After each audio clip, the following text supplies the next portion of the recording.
Un silence de plomb règne sur le Vatican.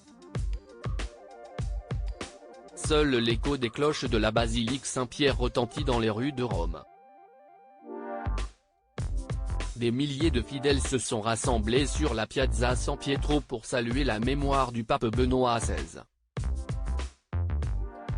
À l'âge de 95 ans, l'ancien souverain pontife s'est éteint dans le monastère Mater Ecclesiae des Jardins du Vatican, ce samedi 31 décembre.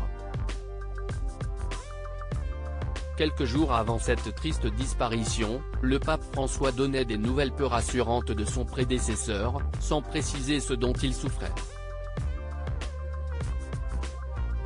J'aimerais vous demander à tous une prière spéciale pour le pape émérite Benoît. Pour entretenir sa mémoire, car il est gravement malade, pour demander au Seigneur de le consoler et de le soutenir, déclarait-il lors d'une audience générale, le mercredi 28 décembre 2022. Peu de temps après cette déclaration, le Vatican confirmait l'aggravation de l'état de santé du pape émérite. Ne se déplaçant qu'en fauteuil roulant, les apparitions du Saint-Père se faisaient de plus en plus rares.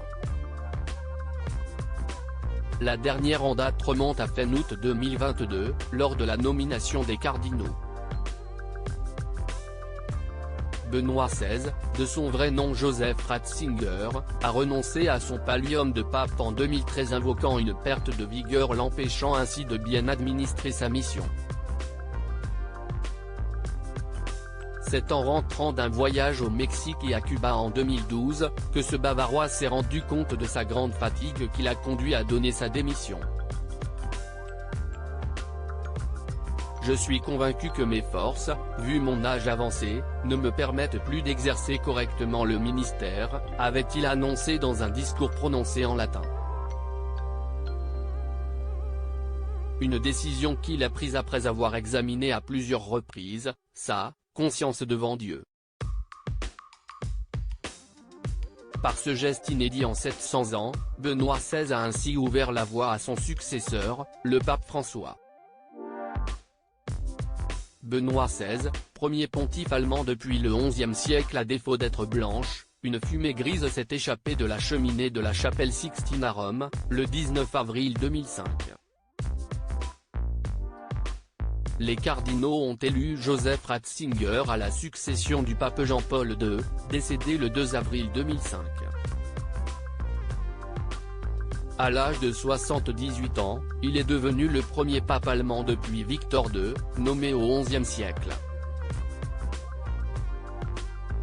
Une belle ascension pour celui qui a toujours voulu répandre la parole de Dieu.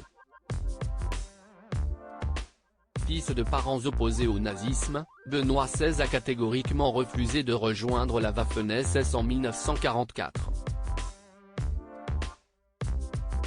Il n'a qu'une seule ambition, intégrer le séminaire. Une décision qui lui a valu 6 semaines dans un camp de prisonniers de guerre à Eblin.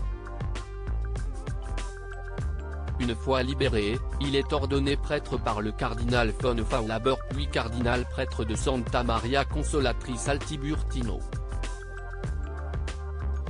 Théologien reconnu par ses pairs, il est désigné préfet de la Congrégation pour la doctrine de la foi, président de la Commission théologique internationale et de la Commission biblique pontificale par le pape Jean-Paul II en 1981.